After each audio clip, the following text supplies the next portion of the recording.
Bienvenue sur Avocado Growth Parcours Tech, le podcast où nous vous emmenons dans un voyage captivant à travers les coulisses de la tech. Dans chaque épisode, nous explorerons les histoires inspirantes de développeurs, data scientists, experts en cybersécurité, designers et bien d'autres. Découvrez comment ils ont commencé, les défis qu'ils ont relevés et les conseils qu'ils ont à offrir. Sur Avocado Growth Parcours Tech, vous trouverez une diversité de parcours, d'expériences et de conseils pour vous aider à tracer votre propre voie dans le monde de la tech.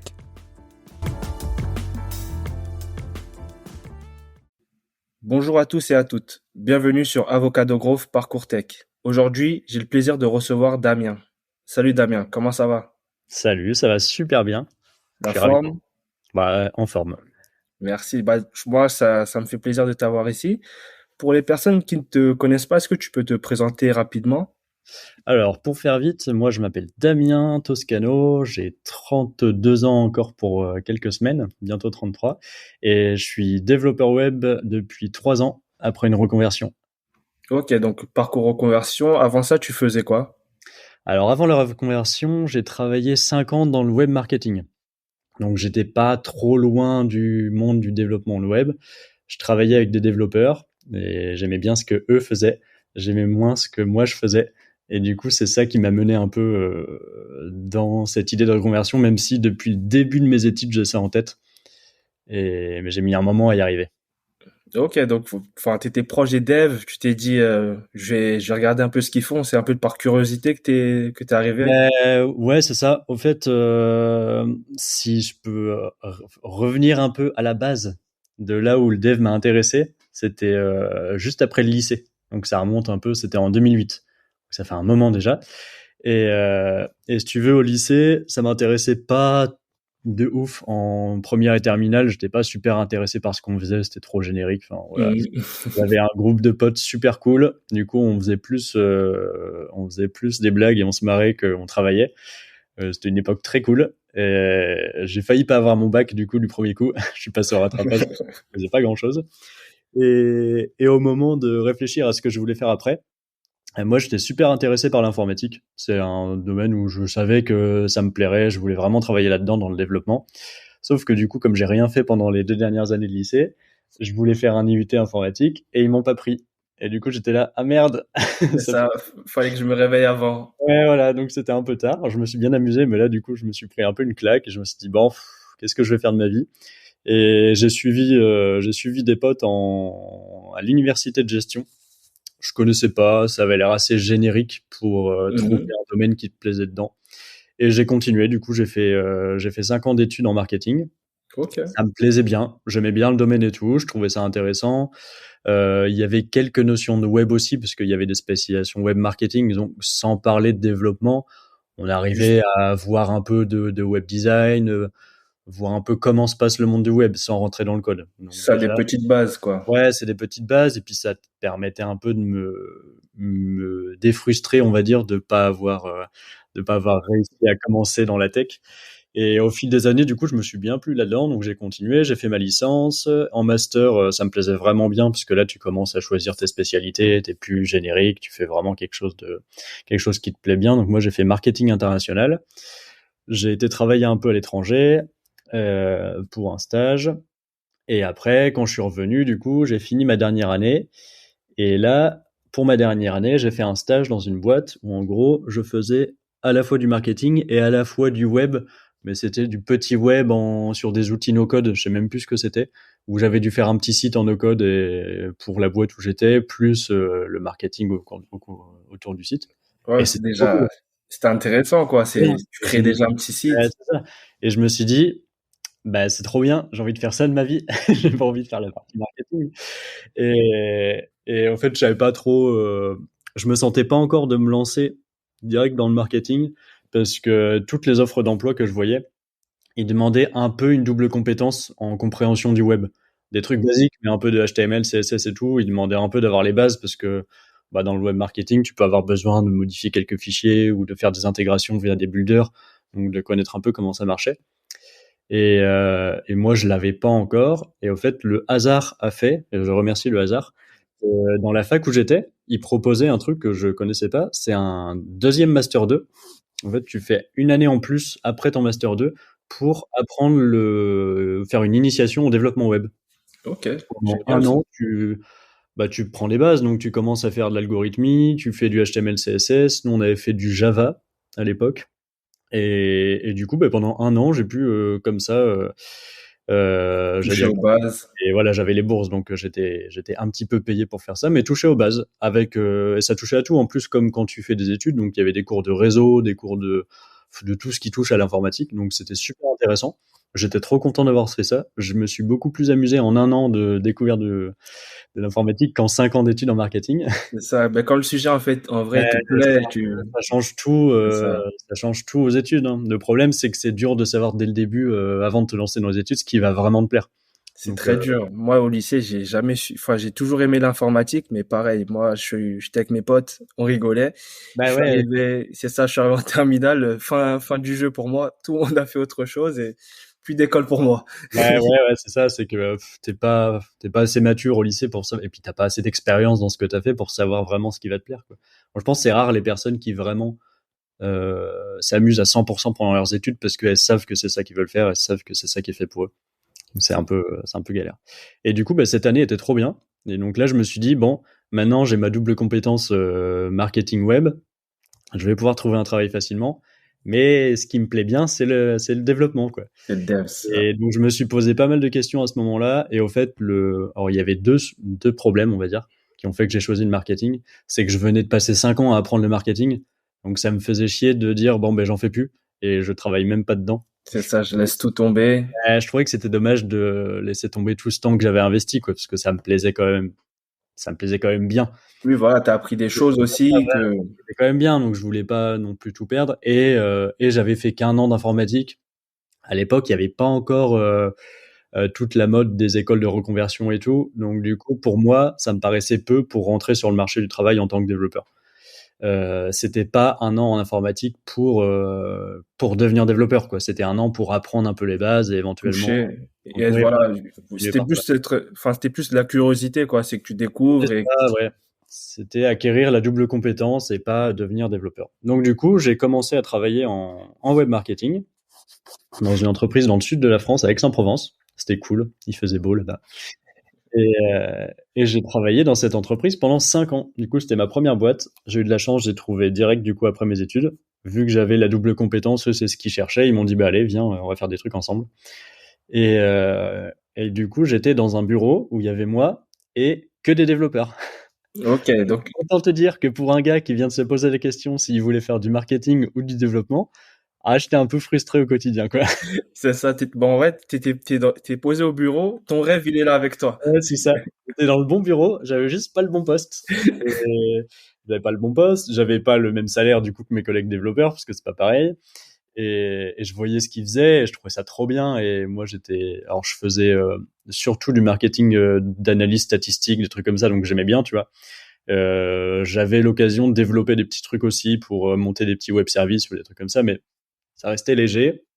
J'essayais de leur faire me grappiller un peu des petites missions de temps en temps, tu vois, quand je pouvais toucher un peu au code, je leur disais, C'est allez, ça. S'il vous plaît, un petit truc. Allez, donnez-moi du taf.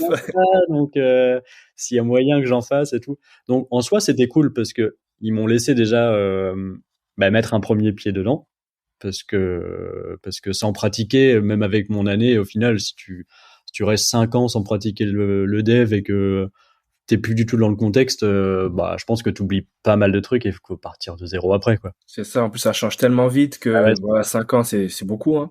donc déjà j'étais content qu'ils me laissent un peu cohabiter avec eux et puis faire des petites missions et en fait je crois qu'au bout de 4 ans je sais plus comment c'est venu mais à la base j'ai un collègue qui on discutait et qui m'a dit que lui avait eu un financement pour faire une reconversion dans le web et là je lui ai dit mais comment ça t'as eu un financement pour faire une reconversion web?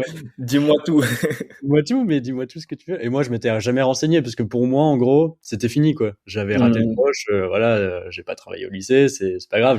J'avais un métier cool, hein. J'ai fait un master, j'avais un métier cool. C'est juste que c'était pas celui que je voulais. Donc, moi, pour moi, c'était fini. Quand il m'a dit ça, j'étais là, genre, l'idée, elle est pas mal. Ça, On va peut-être creuser là-dessus. Et en fait, il m'a parlé à l'époque, ça s'appelait Fongessif. Et maintenant, c'est Transition Pro, ça s'appelle. Je sais pas si tu connais l'organisme. C'est ça, en fait, c'est quand tu es en poste, tu peux avoir un financement, c'est ça, hein. Si Ouais, tu es c'est en ça. CDI, un truc comme ça. Ouais, c'est ça. Faut être en CDI depuis un certain moment dans une boîte. Et au fait, tu peux être financé pour faire une formation. Je sais pas si c'est que de la reconversion ou tu peux aussi faire des formations pour monter en compétences ou des trucs comme ça. Mais moi, dans mon cas, c'était pour de la reconversion. En fait, faut monter tout un dossier. Ça prend des mois. C'est horrible parce C'est que ça. faut monter un... J'avais aperçu ce truc, pareil, quand j'étais en poste, mais ça m'a paru trop, enfin, c'était trop de papier pour moi. J'ai dit, horrible. Franchement, c'était voilà. horrible. Il y avait une dizaine de pages à faire, de dossiers à remplir, faire des lettres de motivation, faire des entretiens vidéo, des trucs comme ça. Et moi, en plus, j'étais pas dans les meilleurs, j'avais pas le meilleur profil parce que, en gros, ils mettaient plus en avant, et ce qui est normal, des gens qui avaient pas forcément des hauts niveaux d'études ou des hauts salaires pour leur Ouais, donner la chance de rebondir sur autre chose, t'as hein. pas eu la chance de faire des études quand t'étais jeune, du coup tu peux rebondir et pas rester coincé dans cette position. Moi j'avais fait 6 ans d'études, je peux te dire que j'étais pas du tout dans les prios. Ils ont dit bah lui ils font chier, il y a pas besoin de faire une opération quoi. Et du coup j'ai dû faire un dossier béton, j'ai travaillé de fou, j'ai même eu des entretiens avant avec des gens qui travaillaient là-bas pour discuter en amont du projet et voir un peu ce qu'il fallait que je modifie et tout. Donc ça a vraiment été des semaines intenses de travail. Et après, il y a des mois d'attente parce qu'il y a pas des Le sessions tout le jury, temps. Il faut que tu attendes que le jury passe. c'est ça. Et le jury peut très bien te dire non. Et après, il faut que tu attendes 3 mois pour attendre le prochain jury et espérer recommencer. Donc, tu vois, tu te prépares à un truc qui peut durer 1, 2, 3 ans. C'est ça, c'est l'inconnu. Ouais, c'est vraiment l'inconnu. J'ai eu de la chance. Moi, c'est passé dès le premier jury. J'étais trop content. Alors, ça a mis quand même, je pense, 6 mois entre le moment où je me suis dit je vais le faire et le moment où j'ai le jury qui a accepté. Ça a dû faire 4, 5 mois, un truc comme ça. Mais Donc ça ça... montre déjà ta détermination quand Ah même, parce que moi j'ai là, senti, t'en hein. voulais, hein. Ouais, pour moi c'était bon, il y avait plus d'options. Là, si j'avais pas le dev, j'aurais été trop frustré quoi. Maintenant que je savais qu'il y avait ça. Et du coup, j'ai été pris. Et en fait, à partir de ce moment-là, ils te mettent des conditions de fou parce que ils te disent tu trouves une formation, on va te la payer. Alors soit tout, soit une partie. Mais surtout, la partie la plus intéressante, c'est que pendant toute la durée de la formation, jusqu'à 2 ans, ils te maintiennent ton salaire que t'as. Et Ok. ça c'est monstrueux quoi. Ah, c'est top ça. Donc t'as pas à te poser la question, je vais devoir travailler à côté pour payer la formation et tout. Donc en soi, la partie la plus intéressante, c'est le maintien de ton salaire, quoi. Ah Tu oui, peux c'est grave faire un an de intéressant. ta boîte et t'es payé comme si tu travaillais là-bas. Et tu peux revenir après. Tranquillement, avec une nouvelle compétence. Ouais, c'est ça. Donc pour ceux qui connaissent pas et qui se posent la question, Transition Pro. Alors ils sont devenus un peu plus stricts maintenant qu'à l'époque où je l'ai fait. Mais il faut tenter si vous êtes en CDI et que vous voulez changer. Ça te met Ah, c'est bon à savoir ça. des conditions de fou. Donc moi, j'avais plus qu'à choisir mon organisme, du coup. Je suis passé par Oclock. Ça, Ok, au clock. du coup, c'est Et un truc assez connu. Et moi, c'était en 2000, alors ça fait 3 ans. Donc c'était en 2019, 2019, hein. ouais. C'était en 2019. Et en fait, alors moi, j'habite à La Rochelle. Donc c'est pas une grande ville. Et du Mhm. coup, on n'a pas d'organisme de formation en présentiel. Faut aller à Nantes ou à Bordeaux pour avoir les premiers trucs intéressants. Et moi, c'est 2 heures de route, quoi, donc je voulais pas faire C'est 4 heures de ça. route par jour. Du coup, j'ai plutôt cherché du côté des trucs en télétravail, en distanciel. Et ça me dérangeait pas parce qu'à l'époque, j'étais en full télétravail depuis 3 ans. Voilà, c'était déjà quelque chose que tu connaissais, c'était pas un grand changement. Et tout, ça me faisait pas peur du tout.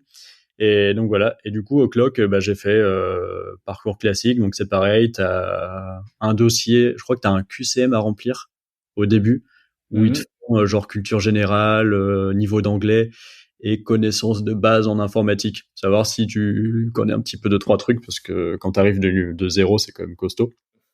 Et pareil, après petite vidéo pour se présenter. Et après c'est parti quoi. Ils m'ont accepté et je crois que c'est début 2019, en février, que j'ai commencé. Et là, j'étais trop content d'avoir choisi du télétravail parce qu'il y a le Covid qui est arrivé. C'est 2 mois ça. après en France, confiné et tout. Et au fait, Toi, pendant ça tout le continuait, toi. pendant tout le confinement, j'ai eu ma formation de dev. Donc en fait, c'était bien tombé parce que déjà ma formation s'est pas arrêtée parce qu'il y en a qui faisaient des formations en présentiel et du coup, tout mis en pause.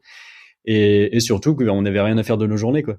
On C'est était ça. bloqués chez nous. Donc moi, au fait, du matin jusqu'au soir, j'avais mes cours et après, je bossais le soir. Les cours, c'était, je sais plus, un truc genre 9h midi, 13h, 15h. Mhm. Et après, Et on avait des leçons après. Et tous les soirs, en général, je faisais 15h, 17h. Après, je faisais une pause pour profiter de ma famille et je reprenais le soir de 20h à 23h. Non, mais c'est vraiment le rythme de la reconversion. Parce que moi, je sais que le Covid, il m'a impacté. Tu vois, ma formation, elle s'était arrêtée pendant 2 ou 3 mois, hein, Ouais, et avec toi, le t'as eu une Covid. pause pendant ta C'est formation. ça, j'ai une pause. Bah, en fait, j'en ai profité, moi, pour me former de mon côté. Et pareil, j'essaie de garder ces horaires-là.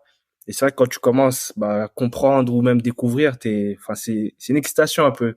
C'est trop bien. Et puis, c'est pas la même chose quand t'as un prof qui t'explique des trucs et que tu fais ce qu'il te demande et quand t'apprends tout seul. Ça a rien à voir, quoi. Quand t'apprends tout seul, tu dois te débrouiller, tu dois débloquer des mécanismes en plus de compréhension du code. Enfin, c'est clairement trop bien à côté de l'autre truc, quoi. Donc Donc, là, t'as fait une année chez O'Clock. Après ça, est-ce que, c'était même un peu moins, c'était 5 mois. 5 mois, j'ai pas fait l'alternance, moi j'ai fait formation de base. Je voulais pas non plus perdre trop de temps, tu vois. J'avais déjà bientôt la trentaine. Je voulais pas perdre trop de temps. Et du coup, c'était 5 mois. Alors c'est 5 mois, c'est 4 mois de formation et 1 mois de projet. Donc ça va super vite, hein. 4 mois de formation. L'idée c'était de faire HTML, CSS, SQL, JavaScript et PHP. Donc ça fonctionne en saison. Donc une saison, ça dure 1 à 2 semaines et tu vois un chapitre qui concerne genre un langage ou une alors, thématique. Et ça va super vite. Et du ah, coup, bah tu es oui. obligé de bosser tous les jours pour. En fait, tu es en retard tous les jours. Tous les jours, tu découvres un nouveau truc, t'as pas le temps de le comprendre, et le lendemain, tu découvres un nouveau truc, il faut que tu aies compris le truc de la veille. Donc, Là, mais on a tous ce ressenti-là, c'est que le train il part dès le premier jour et c'est fini, on l'a plus jamais rattrapé. moi, j'étais content du coup d'avoir eu mon année 4 ans avant d'initiation, parce que j'avais plein de restes. Et ça m'a permis d'être tranquille, au fait. Je me suis vraiment éclaté et j'ai pu faire tous les challenges possibles qu'ils mettaient, parce qu'ils mettaient plusieurs niveaux de difficulté. Et j'ai pu m'éclater et aller taper les challenges difficiles tout le long de la formation. Donc c'était vraiment une bonne période, une bonne période. Et puis après, du coup, 1 mois de projet en groupe. Donc ça, c'était cool aussi, parce que t'es vraiment lâché un peu dans la nature, en pseudo conditions réelles. C'est pas des vraies conditions réelles, parce que t'as pas une entreprise derrière. Oui, c'est ça, Mais, mais t'es tout seul, t'es 4, 5, et il faut que tu montes un projet de de A zéro. à Z. Ouais, donc là, c'est 3 semaines de travail où tu bosses de 8h du mat à 2h du mat, quoi. Parce que il faut monter un truc de fou en Et pas longtemps.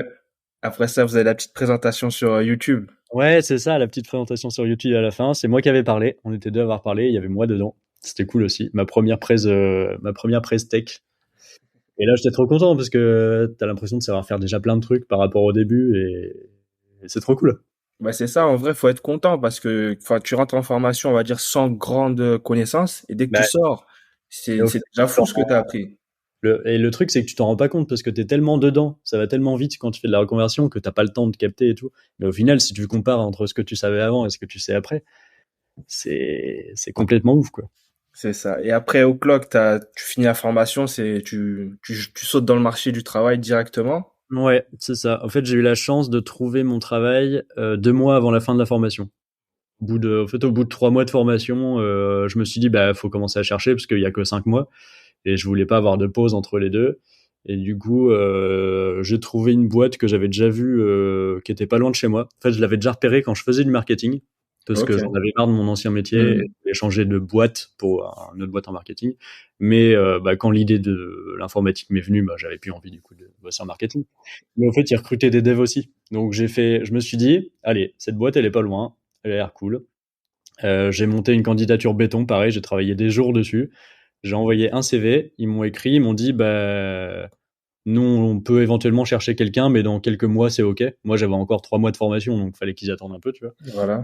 Et je leur ai dit, ben moi, c'est parfait. Donc, on se retrouve à la rentrée en septembre. Et j'ai juste fait un entretien, du coup, voilà, mais j'avais même pas fini ma formation. Donc, en fait, l'entretien, c'était tu discutes de la vie, quoi, et ce que t'as envie de faire. Et Ah, franchement, cool. ça a trop accroché avec le recruteur de la boîte, du coup. Il m'a bien aimé. J'ai même pas eu de test technique ni rien, tu vois. C'était juste histoire de dire, bah, de toute façon, on sait que t'es junior. Hmm. En reconversion, je crois que j'étais le premier ou deuxième en reconversion qui prenait, mais le premier de chez O'Clock. Ok, mais ça doit enfin, ça doit être un bon sentiment, ça. T'as même Ben, pas fini la formation, que t'as un CDI, enfin, un contrat qui t'attend. ouais, déjà, ça te motive. Déjà, à ce moment-là, je me suis dit, c'est bon. Le Damien du lycée, là, qui travaillait pas, qui a pas pu faire la formation. Là, c'est bon, c'est torché. Je me suis rattrapé. La vengeance est prise. C'est Et ça. surtout que j'ai pu finir ma formation de reconversion serein. Parce que je savais qu'à la fin, c'était bon. Alors que la plupart des gens, tu dois quand même passer la fin de ta formation à jongler entre chercher un taf à mort et faire ton projet perso et tout, et c'est super stressant. Donc j'ai C'est eu ça. cette chance-là d'avoir trouvé mon job avec un CV envoyé. Je sais que c'est super rare, je le dis fort pour pas que les gens croient que c'est super facile de trouver un taf de dev junior après une reconversion. J'ai Et eu là, beaucoup de chance, mais voilà quoi. du coup, tu es dans la même entreprise depuis ce Toujours temps-là? dans la même boîte, ça fait 3 ans. Ça Ah, fait c'est 3 ans parfait, que je suis dans franchement, la même boîte, chapeau. toujours dans le même service, donc franchement cool. Donc un parcours un peu mouvementé, c'était long. Mhm. Au final, entre le lycée où je me suis dit que je voulais faire ça et le moment où j'ai vraiment pu faire ça, faut patienter quoi.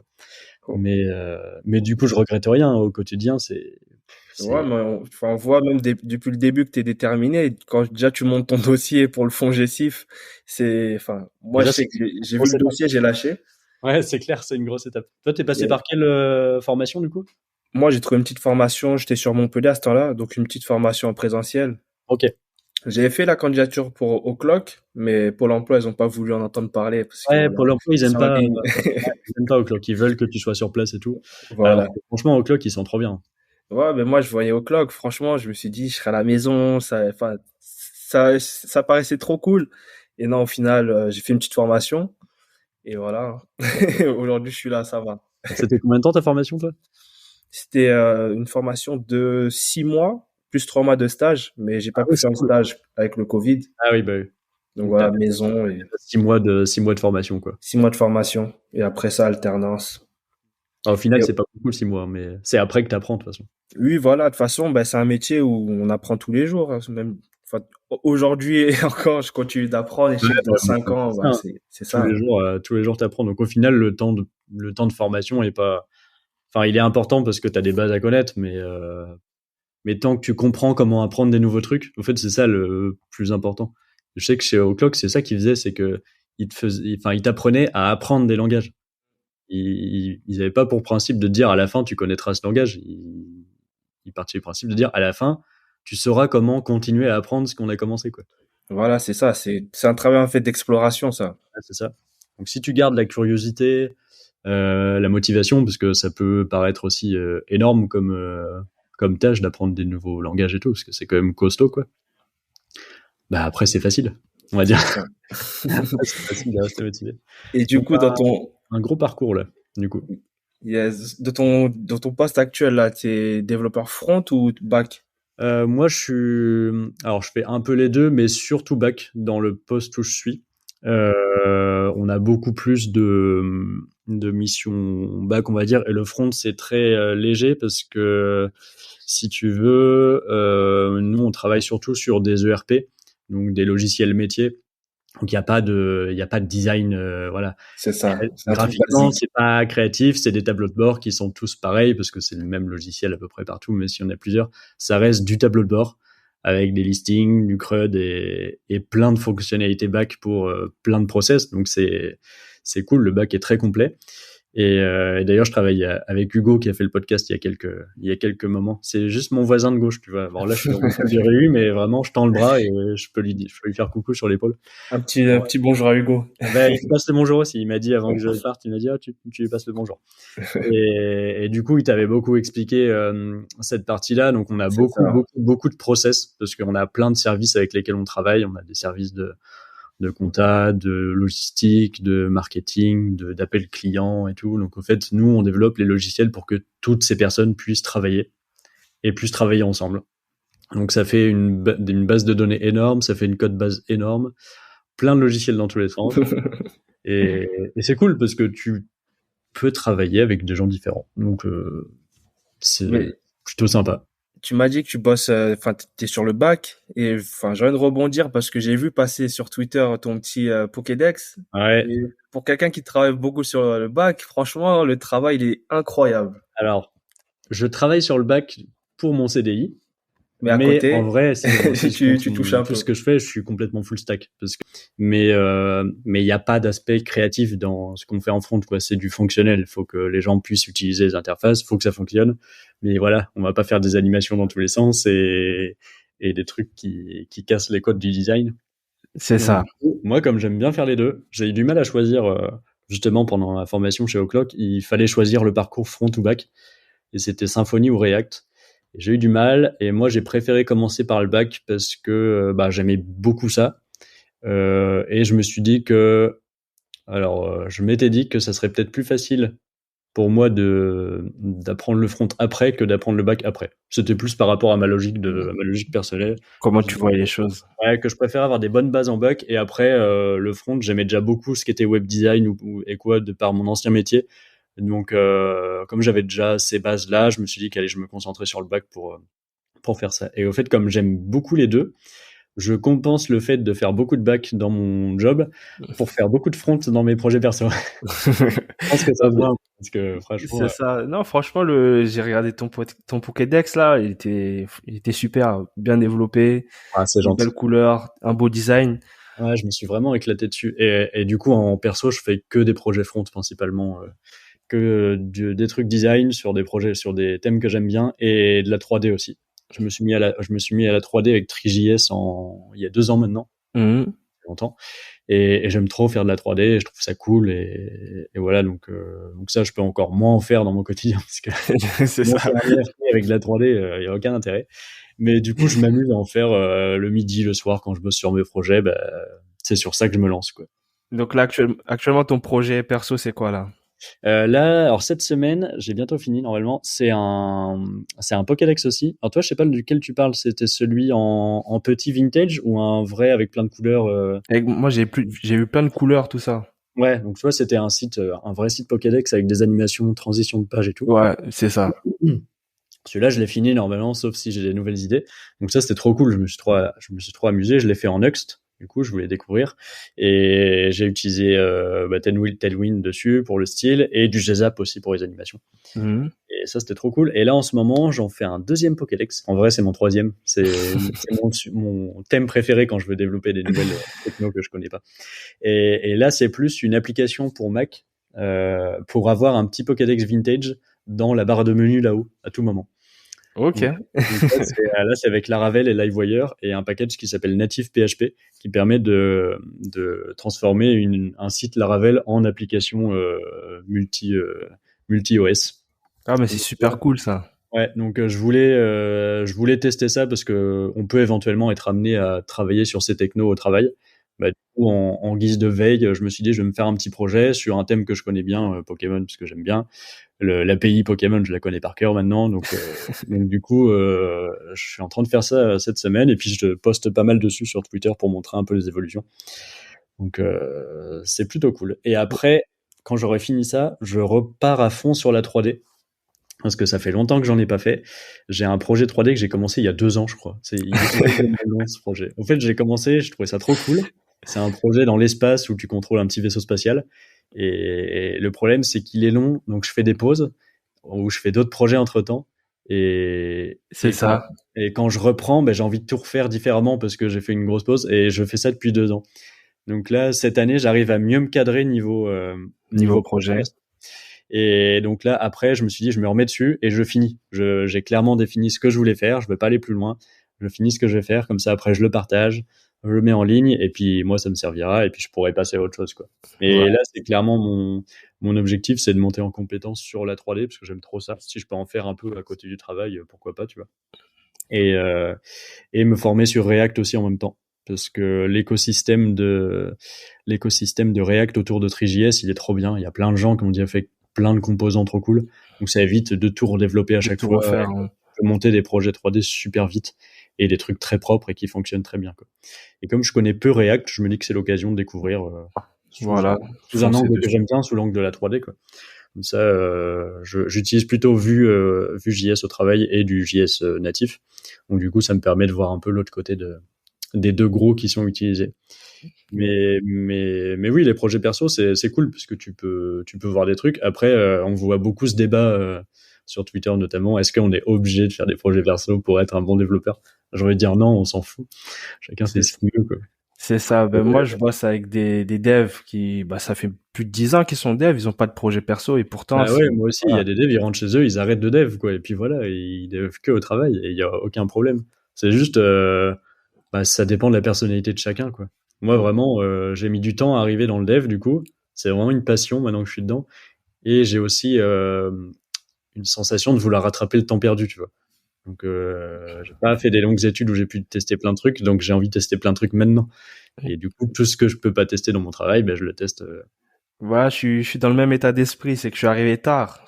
Enfin, ce domaine-là, il était très loin pour moi. Et quand je suis arrivé dedans, c'était une révélation. C'est que j'ai envie de tester plein de trucs, je m'éclate quand je fais un truc et, enfin, je le vois s'afficher ou je vois des gens l'utiliser, ça Cool. m'éclate. Puis il y a tellement de domaines que bah, tu peux bosser des projets perso pendant trop longtemps. J'ai vu que tu C'est avais commencé à travailler la data, là, c'est ça, formation spécialiste. Ça, c'est super intéressant. j'essaie Moi, d'élargir.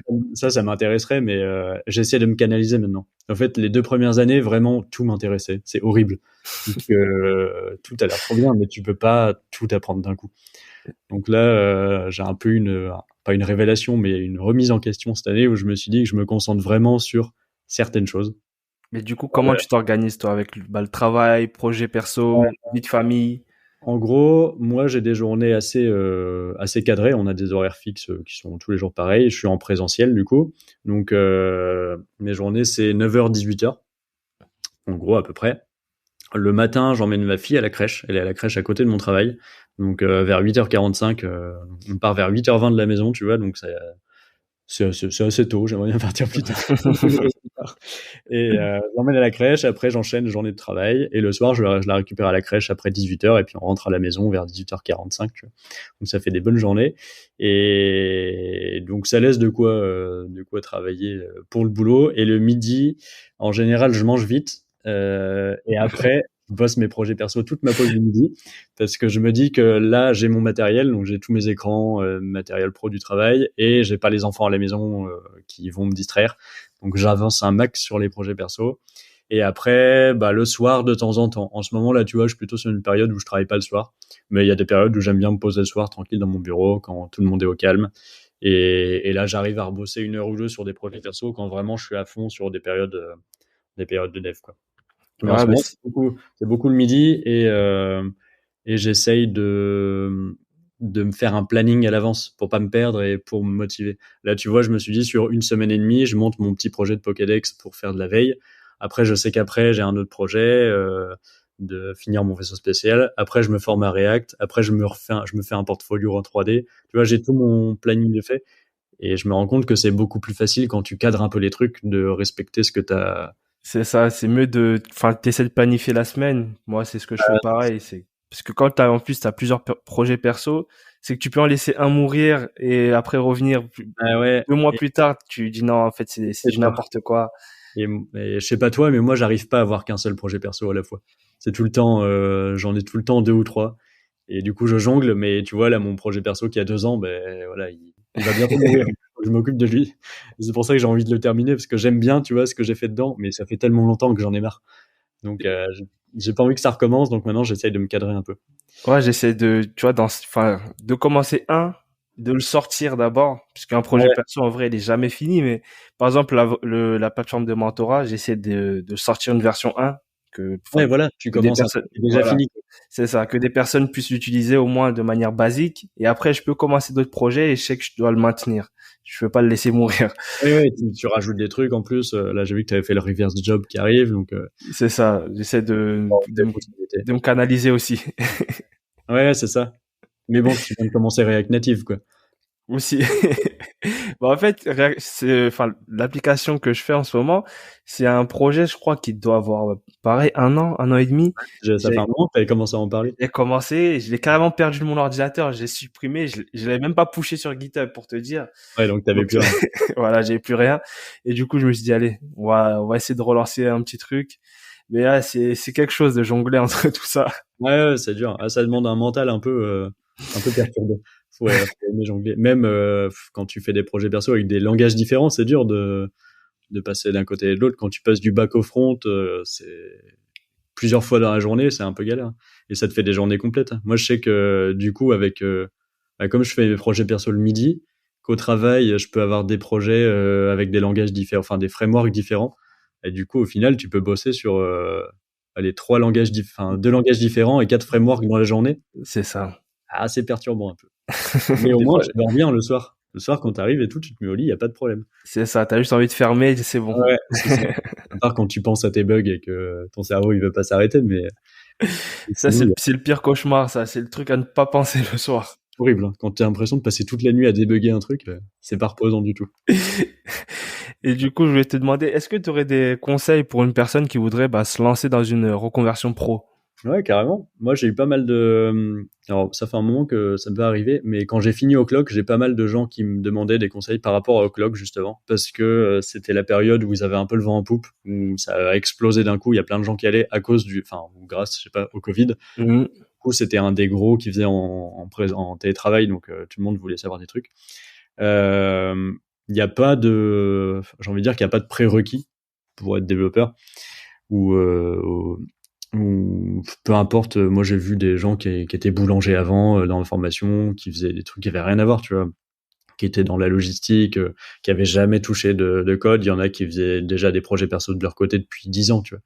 Et au final, ils ont tous fini la formation, ils ont tous eu leur diplôme à la fin. Il y en a qui ont abandonné, qui n'ont pas eu de poste, mais c'était pour des raisons personnelles. C'est ça, autre raison. Ça veut pas dire que c'est pas possible, quoi.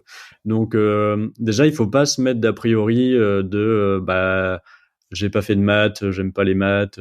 Enfin, ça, on s'en fout. Personne fait des maths quand on fait du développement. Enfin, tu peux faire des maths si tu fais de la data, ou des fois, tu as des fonctions un peu compliquées où il y a une logique. Mais en vrai, c'est pas le plus important, quoi. Ce C'est que tu ça. as fait avant, ça détermine en rien ce que tu vas faire. Le plus important, c'est, je dirais, avant de se lancer, c'est de tester. C'est pas de se dire, je vais faire une reconversion et on va voir si j'aime ça. Parce que ça demande quand même une implication pour C'est découvrir, énorme. qui est assez folle. C'est pas un métier facile du tout.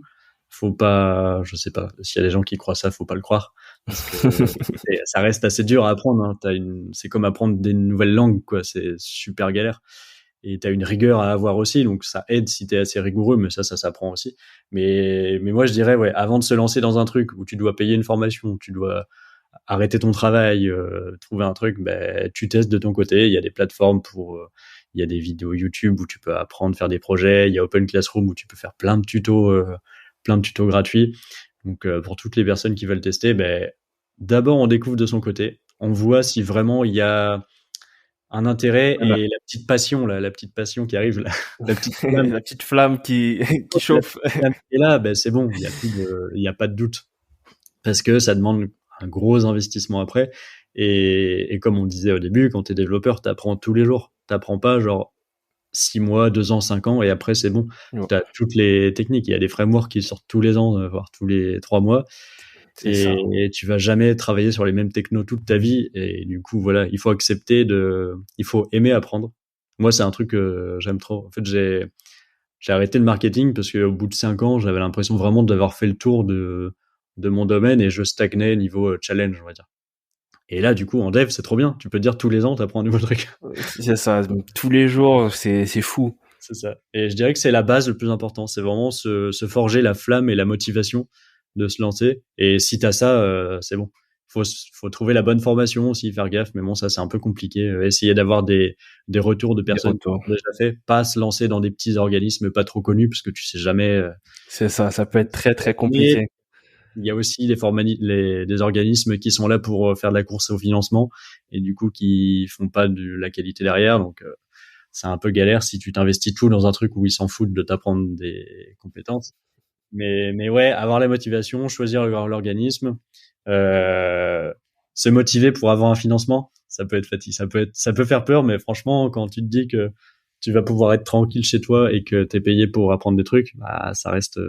C'est ça. Même faire ce que t'aimes, on va dire. Ouais, c'est ça, que ce soit par Pôle emploi, via les CPF ou Transition Pro, il y a pas mal d'options qui sont possibles. Faut juste se renseigner du coup, parce que c'est pas très connu.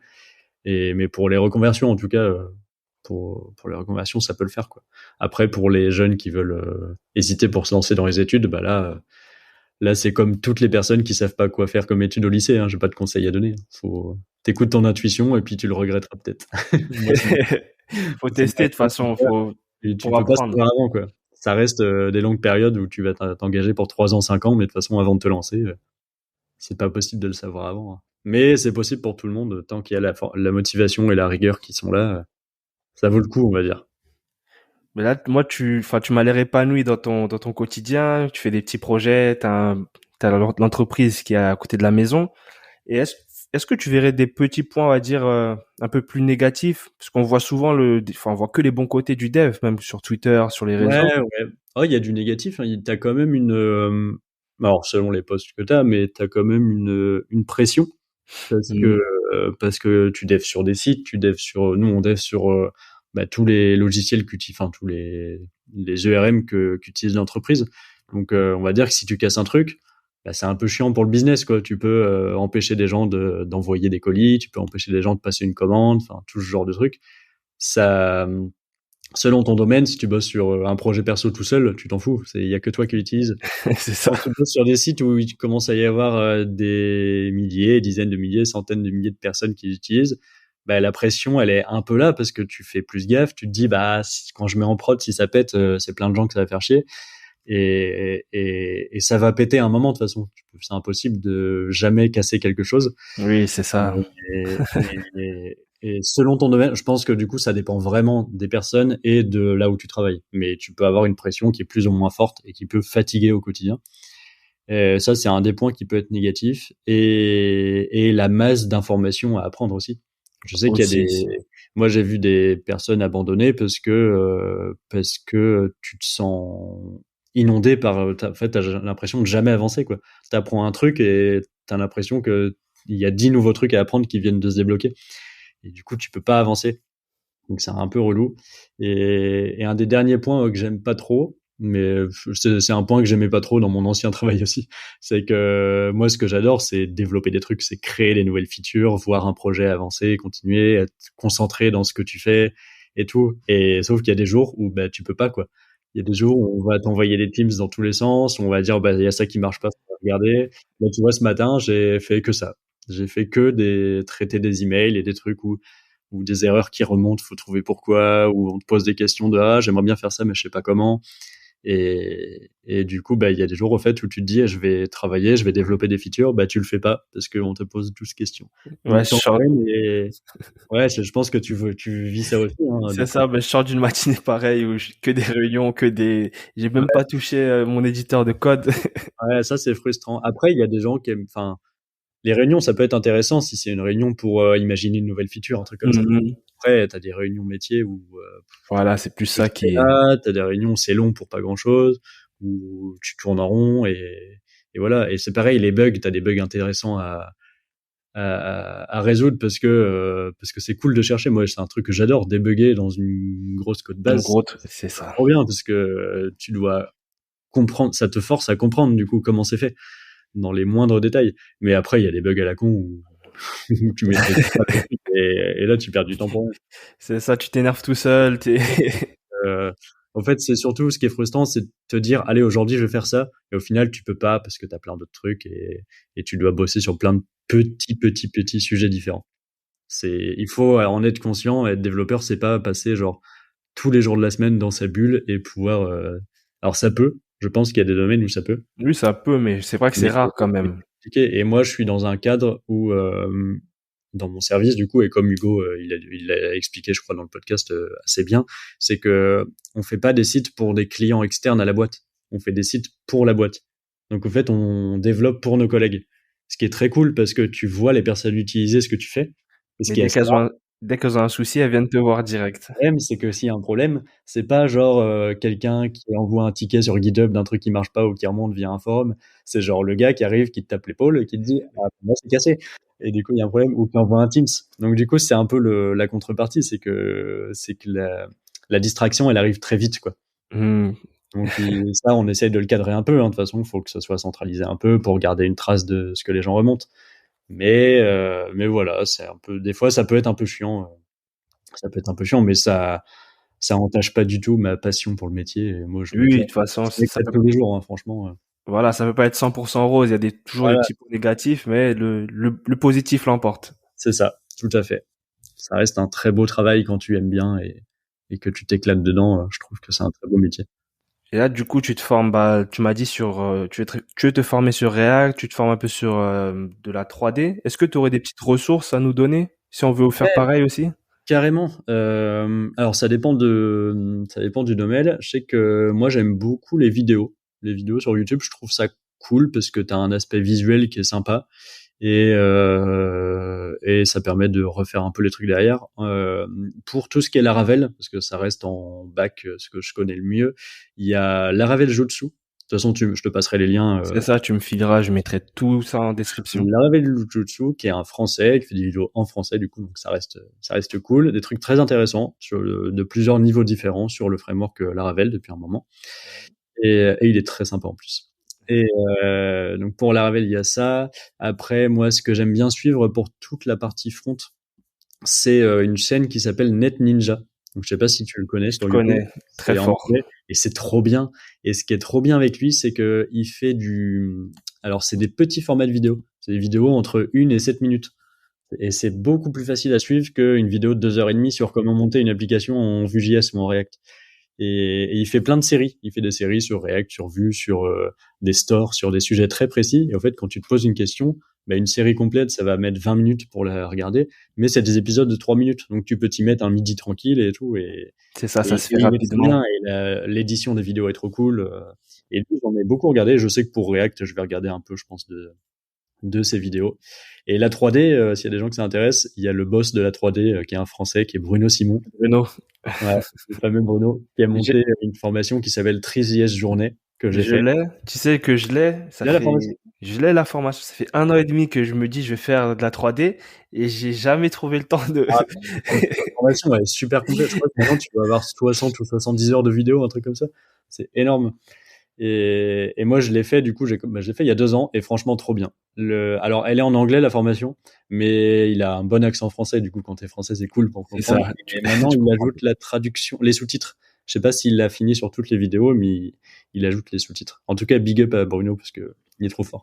Travail incroyable. Ouais, je sais qu'il me motive pour continuer à faire de la 3D et tout. Et il a rajouté l'année dernière un chapitre sur React et React Treefiber, du coup, qui est l'écosystème 3JS sur React, que j'ai pas encore fait parce que j'avais pas le temps et l'envie. Et là, maintenant, cette année, je me suis dit, allez, je me lance là-dedans. Donc, je vais me lancer dans ce chapitre. Et j'ai acheté une autre formation aussi, c'est Wawa Sensei, je crois, il s'appelle. Et c'est un Français aussi qui habite au Japon et qui fait des formations en 3JS. Je te passerai le lien. Ok. Ouais, tu nous partageras ça. Ouais, je partagerai ça. Et après, moi, je sais qu'à une époque, ça fait longtemps que j'en ai pas fait parce que je me suis parti sur la 3D, mais j'ai fait beaucoup d'exercices d'algorithme. J'aimais bien ça au début pour apprendre à résoudre des petits problèmes et surtout coder des petits bots ou des trucs comme ça. Et je faisais ça sur Coding Game, qui est une plateforme assez connue aussi. Et ouais, il y a plein de types d'exercices. Et moi, ce que j'aimais trop, c'est vraiment coder des petits bots.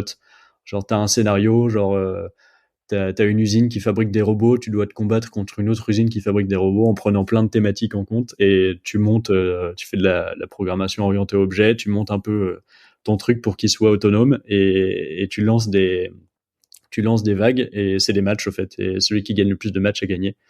Et franchement, c'est trop intéressant parce que t'as un truc un peu concret, quoi. C'est pas juste un exercice d'algo où on dit, bah voilà, ton entrée c'est 2 et 5. Faut qu'à la fin ça fasse 7 et trouve ce qu'il faut faire, quoi. C'est ça, c'est un peu interactif, c'est un peu interactif. T'as le visuel qui se passe, tu vois vraiment ce que t'as codé qui bouge et tout. Et ça, j'ai passé beaucoup de temps là-dessus sur mes 2 premières années de développeur, on va dire. Maintenant, je suis plus sur la 3D parce que c'est encore plus cool. Tu peux faire 3D, c'est trop bien.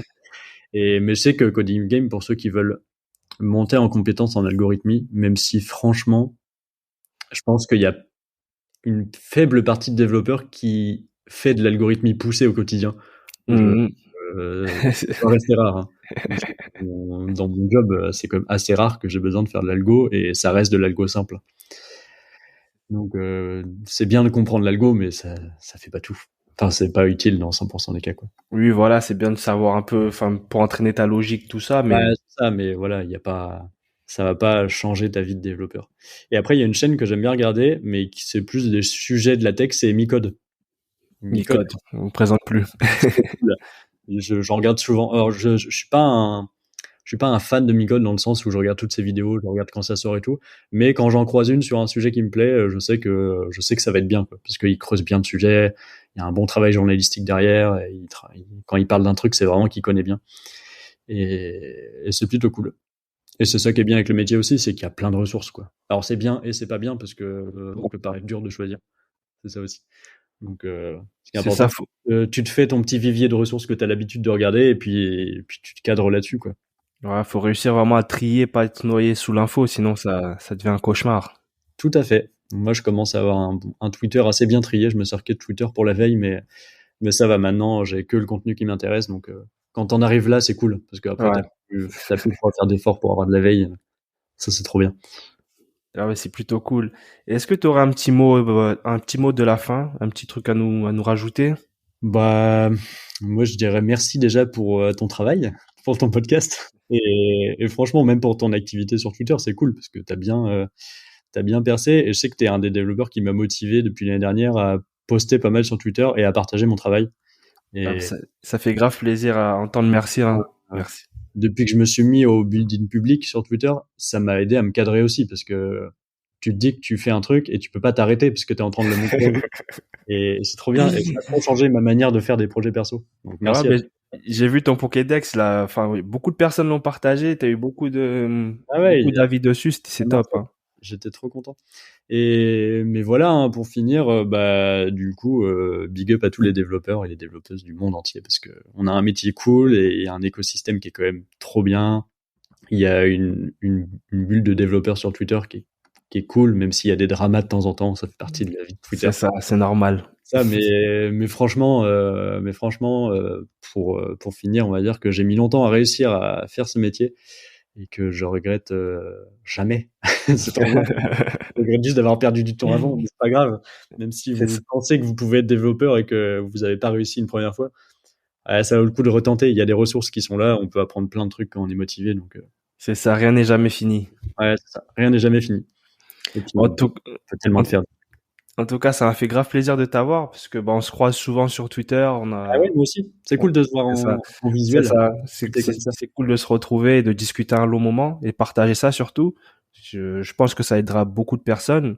Bah, Plus tes tips sur le fond gestif, donc des Ouais. personnes qui sont en CDI, ça va les aider à peut-être à découvrir ce truc-là. Il faut y aller, c'est long, mais ça rapporte. Mais en tout cas, merci à toi d'être passé là et je te dis à très bientôt, Damien. Ça marche. Bon courage pour les autres podcasts.